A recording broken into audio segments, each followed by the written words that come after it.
বন্ধুরা, বিনা ভ্যাক্স বিনা পেন আপনাদের বডি থেকে অবাঞ্ছিত লোম তুলে ফেলুন একদিনে। হেয়ার রিমুভার করার পর স্কিন কালো হয়ে যায়, তার থেকে মুক্তি পেয়ে যাবেন। অবাঞ্ছিত লোম সব তুলে ফেলতে পারবেন বাড়িতে থাকা উপকরণ দিয়ে, কোনো রকম রেজার ছাড়াই। চলুন তাহলে দেখে নেওয়া যাক।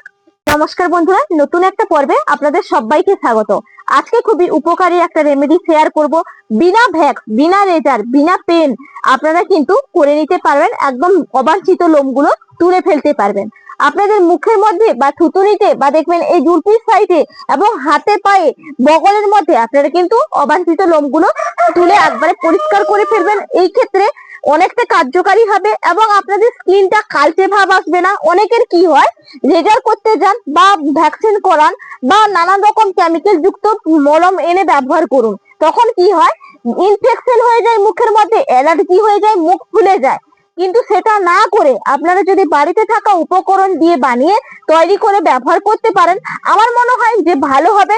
এতে আপনাদের স্কিনটা কিন্তু ড্যামেজ করবে না এবং স্কিনটা ভালো রাখবে, আর লোমগুলো কিন্তু তুলে ফেলতে সাহায্য করবে। চলুন তাহলে দেখে নেওয়া যাক।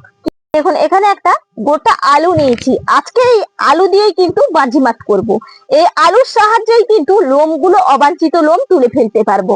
এবং দেখবেন আমরা কি করি, যে আলুর রস মুখের মধ্যে ব্যবহার করি কালো দাগ ছোপ তোলার জন্য। এটা কিন্তু আপনাদের লোমের গোড়াটাকে একবার দুর্বল করবে, লোমের গোড়াটা কালো করতে দেবে না। তার কারণে কিন্তু আলুটা ব্যবহার করছি। এটা ধুয়ে ভালো করে পরিষ্কার করে নিয়েছি, আর নিয়েছি গ্রেটার। গ্রেটারের সাহায্যে আলুটাকে এইভাবে কিন্তু একটু গ্রেট করে নেব।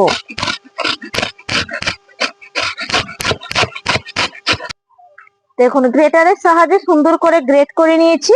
এরপর আর একটা বাটির মধ্যে আলুর রসটা চিপকে কিন্তু বের করে নেব।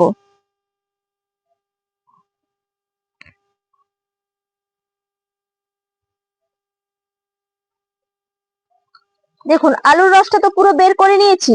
এরপর দেখুন, এর মধ্যে আমি দিয়ে দেব সাদা রঙের টুথপেস্ট। এর মধ্যে কিন্তু সোডিয়াম আছে, যা আমাদের যত দীর্ঘ ময়লা কালো দাগ সব কিন্তু দূর করতে সাহায্য করবে। এবং স্কিনে যে আপনারা লোমটা তুলবেন, সেই লোমের গোড়াটা দেখবেন কালচে ভাব আসবে, সেটা কিন্তু আসতে দেবে না এই কোলগেট। তার কারণে কিন্তু ব্যবহার করতে হবে, আর ভালো করে এই আলুর রসের সঙ্গে কিন্তু মিশিয়ে নিতে হবে। দেখবেন মেশানোর ফলে কালারটা কিন্তু অনেকটাই পরিবর্তন হয়ে যাবে।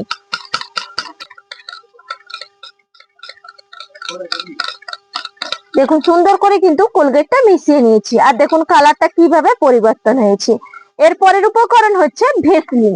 এই ভেসলিনও কিন্তু একদম স্কিনটাকে সফট রাখবে, মুলায়েম রাখবে, আর খুব সুন্দর কার্যকারী হবে। এই জন্য কিন্তু আপনাদেরকে ভেসলিনটা ব্যবহার করতে হবে। দেখুন, আমি এতটা পরিমাণে ভেসলিন নিলাম, চামচের পেছনে কিন্তু এইভাবে লাগিয়ে নিচ্ছি। দিলে কি হয়, মেল্ট করতে কিন্তু অনেকটাই সুবিধা হয়। এরপর ভালো করে মেল্ট করে নেব। দেখুন, সুন্দর করে কিন্তু একবারে আমি ভেসলিনটাকে দেখুন মেল্ট করে নিয়েছি। এর পরের উপকরণ দিয়ে দেব। এখানে দেখুন আমি নিয়েছি পন্ডস পাউডার। এই পাউডার ব্যবহার করলে দেখবেন আপনাদের বগলের মধ্যে যে দুর্গন্ধ হয় বা প্রচন্ড পরিমাণে কালো পরত জমা হয়ে যায়, তার জন্য আপনাদেরকে অনেক বিরক্ত ভাব লাগে। আপনারা কিন্তু কোন রকম রেজার বা ভ্যাকসিন ছাড়াই বাড়িতেই কিন্তু তৈরি করে নিতে পারবেন। এবং এই পন্ডস পাউডার কিন্তু প্রচন্ড পাওয়ারফুল। এখানে আমি পন্ডস পাউডারটা দিয়ে দিচ্ছি। আপনারা চাইলে নিতে পারেন যে কোনো পাউডার, তবে পন্ডস পাউডারটা অনেকটাই ভালো। দেখুন, এরপর আমি ভালো করে মিশিয়ে নেব। আর যেহেতু এখন গরমকাল, তার কারণে যদি এই পাউডারটাও ব্যবহার করেন, সেই ক্ষেত্রেও আপনাদের কিন্তু ঘাম মুক্ত করবে। দেখুন, সুন্দর করে একবার আমি পন্ডস পাউডারটাও মিশিয়ে নিলাম। দেখুন, সুন্দর করে কিন্তু একবারে সবকিছু মিশিয়ে নিয়েছি। আর দেখুন, একটু কিন্তু এরকম গাঢ়ত্বে আসবে, খুব মোটাও না আবার খুব পাতলাও না। দেখেই বুঝতেই পারছেন এর থিকনেসটা। এর পরের উপকরণ দিয়ে দেব। দেখুন, এখানে নিয়েছি ইনো। এই ইনো ব্যবহার করলে কি হবে, লোমের গোড়াটা দুর্বল করবে এবং খুব সুন্দরভাবে ক্লিন এবং পরিষ্কার করে ফেলবে। যেখানে আপনারা এটা লাগাবেন সেখানেই কিন্তু এটা খুব কার্যকারী হবে। দেখুন, এরপর ভালো করে কিন্তু এই ইনো পাউডারটা মিশিয়ে নিতে হবে। দেখবেন ইনোটা মেশানোর ফলে আরো কিন্তু দেখুন কিভাবে ফুলে উঠেছে, আর একবারে কিন্তু রেমেডিটা খুব সুন্দর সফটনেস নিয়ে চলে এসেছে। দেখুন কি সুন্দর তৈরি হয়ে গেছে। এরপর আপনাদেরকে কিন্তু ব্যবহার করেও আমি দেখাবো। দেখুন, একবার এটা তৈরি হয়ে গেছে। এরপর আপনাদেরকে একদম প্রমাণ সহ দেখাবো যে এটা কিভাবে লোমটা তোলা যাচ্ছে। দেখুন একদম কিন্তু পায়ের মধ্যে দেখুন লোম একবারে ভর্তি হয়ে গেছে। আমি অবাঞ্ছিত লোমটা তুলে আপনাদেরকে দেখাবো প্রমাণ সহ। আর দেখুন এখানে যে রেমেডিটা আমি নিয়েছি, এই রেমেডিটা এরপর আমি কি করব, চামচের মধ্যে নিয়ে কিন্তু আমি যেখানে লাগাবো শুধুমাত্র সেখানেই পুরো পুরো করেই কিন্তু আপনাদেরকে লাগিয়ে নিতে হবে। দেখুন আমি যেইভাবে পুরো করে একবারে লাগাচ্ছি সেইভাবে কিন্তু আপনারা পুরো করে একদম সুন্দর করে কিন্তু লাগিয়ে নেবেন। এর ফলে কি হবে, আপনাদের কিন্তু কার্যকারিতাটা বেশি হবে এবং এটা রাখতে হবে প্রায় 15 থেকে 20 মিনিট পর্যন্ত, দিলেই কিন্তু কার্যকারিতা বেশি হবে। দেখুন আমি পুরো সুন্দর করে একবারে লাগিয়ে নিয়েছি। এরপর আমি ফিরে আসছি 15-20 মিনিট বাদে। দেখুন আমি 20 মিনিট বাদে ফিরে এলাম। এরপরে কিন্তু আমি এই পোর্শনটা ক্লিন করে আপনাদেরকে দেখাবো। তার জন্য দেখুন আমি নিয়েছি একবারে তুলো নিয়েছি, এই যে দেখুন সাদা রঙের তুলো, পরিষ্কার তুলো। এই তুলোটাকে সুন্দর করে এইভাবে গুছিয়ে নিলাম। এরপর আমি ক্লিন করে আপনাদেরকে দেখাচ্ছি। দেখুন কিভাবে ক্লিনটা হয়েছে বন্ধুরা, দেখুন লোমটা কিভাবে উঠে গেছে। দেখুন দেখেই বুঝতেই পারছেন পুরো পোর্শনটা আমি একইভাবে পরিষ্কার করে নিচ্ছি। দেখুন যতটাই লাগিয়েছি সুন্দর করে কিন্তু পরিষ্কার করে নিলাম। আর দেখুন কিভাবে লোমটা উঠেছে, দুদিকেই দেখুন তুলো দুদিকে কিভাবে লোমটা উঠে গেছে। এরপর দেখুন আমি জায়গাটা একটা ভিজে টাওয়াল দিয়ে পরিষ্কার করে নিচ্ছি। এই যে দেখুন ভিজে টাওয়াল দিয়ে পরিষ্কার করলাম। আর দেখুন এখানটা কিভাবে ক্লিন হয়েছে, পরিষ্কার হয়ে গেছে, দেখতে পুরো ঝকঝকে ভাব নিয়ে এসছে। একদম দেখুন কালো পরদও হয়ে যায়নি, দেখেই বুঝতেই পারছেন। এরপরে কিন্তু আর একটা উপকরণ আপনাদেরকে লাগিয়ে নিতে হবে। দেখুন এখানে নিয়েছি ফিটকিরি।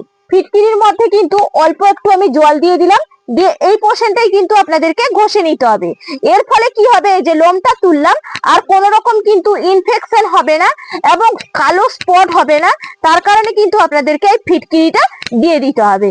এইভাবে কিন্তু ফিটকিরিটা আপনাদেরকে ঘষে নিতে হবে প্রায় 1 মিনিট মতো। দেখুন আরো ফিটকিরিটা যেই ঘষেছি দেখুন কত সুন্দর পরিষ্কার এবং ক্লিন হয়ে গেছে।